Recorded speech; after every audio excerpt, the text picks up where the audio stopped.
Anoandra anao rahalahy zegny ke isery tsisy ange fa haiko e regninao e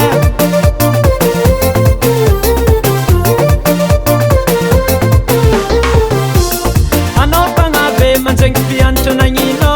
zanako ely naratinao za karaha tsy nino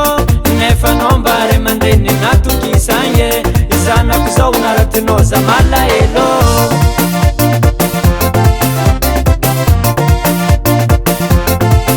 nefa anao tsy tapaka dimanse manda l'eglizy magnano mahay baiboly mahay magnatra mitorite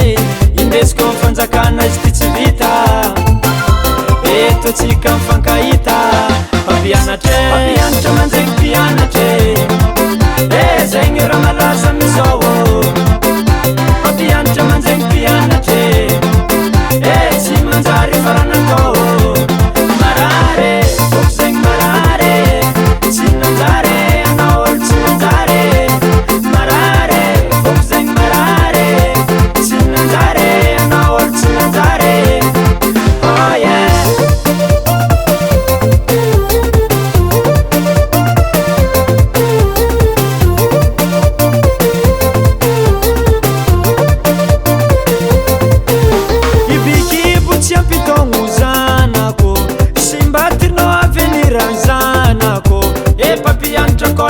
tsy manjary ty nararotinao zanako za marary oh yeah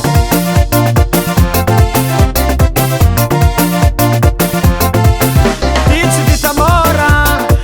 mora tsisy raha fiavanagne tsy sambanao nagnano zoma ataonao tratra ampolisy agna tsika mifanazava oye mpampianatra manjaigny mpianatre zegny raha malaza mizao mpampianatra manjaigny mpianatre tsy manjary faranakao marare foko zegny marare tsy manjare anao olo tsy manjare marare foko zegny marare tsy manjare anao olo tsy manjare oh yeah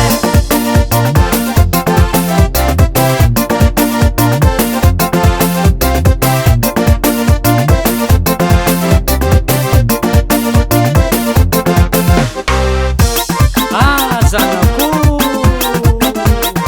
ino mara novolagniny taminao tagny zany anao dy mamosaha zanako e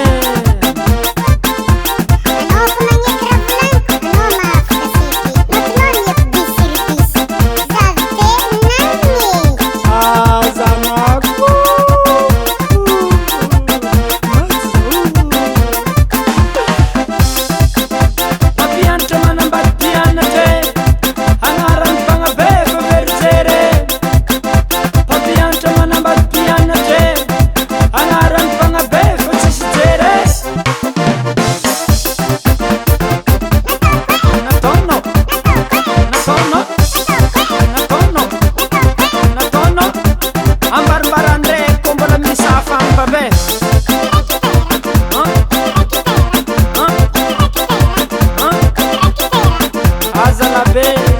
afa raha ataonao zegny direktere